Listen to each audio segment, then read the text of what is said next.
বিবেকানন্দ নামের পূর্বে স্বামী শব্দটি যোগ করা হয় কেন, অর্থাৎ স্বামী বিবেকানন্দ বলা হয় কেন? স্বামী শব্দের অর্থ কী বোঝানো হয়েছে?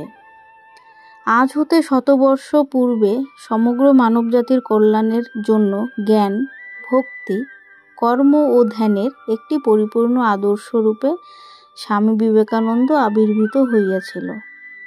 জড়বিজ্ঞানের চমকপ্রদ সাফল্যে ধর্মের প্রভাব তখন কিছুটা স্মিত। অশিক্ষা ও কুশিক্ষায়, পরাধীনতা ও দারিদ্র্যে ধর্মের প্রাণকেন্দ্র ভারতও যেন পথ হারিয়ে ফেলেছিল।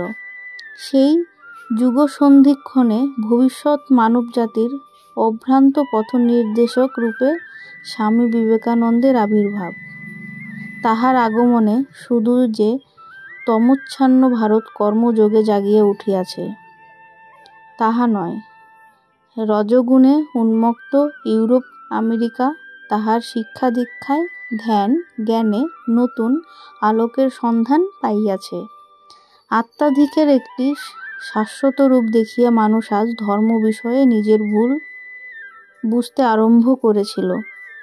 মাত্র ৩৯ বছর বয়সকাল স্বামীজী এই মর্তলোকে অবস্থান করেন।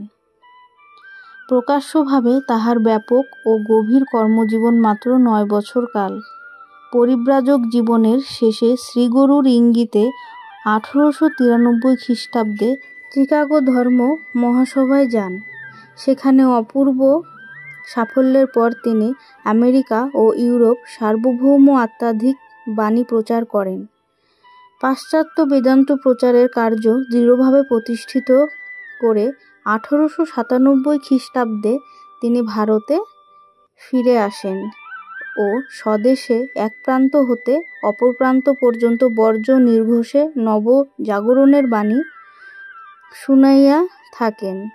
অতঃপর শ্রীরামকৃষ্ণ মঠ ও মিশনের ভিত্তি স্থাপন করে ১৮৯৯ খ্রিস্টাব্দে স্বামীজী পুনরায় পাশ্চাত্যে গমন করেন ও বিভিন্ন দেশে, বিশেষত আমেরিকায় নবযুগের উদার ভাব প্রচার করতে থাকেন।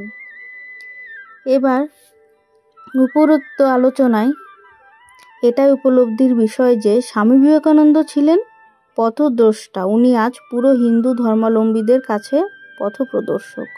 তিনি সকলের গুরু, সকলের প্রভু। ওনার ভাবাদর্শে চলতে শিখিয়ে যায় যুব সমাজ।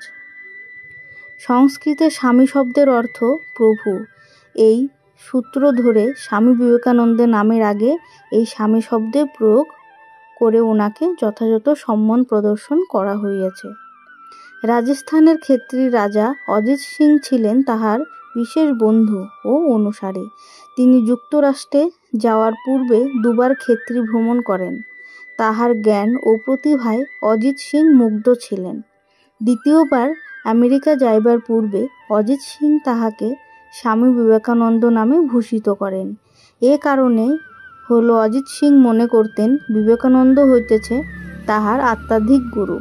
এই অল্প সময়ের মধ্যে তিনি যা করে গিয়েছেন, বিস্ময় বিমুগ্ধ জগৎ বহুদিন তাহার দিকে তাকিয়ে থাকবে।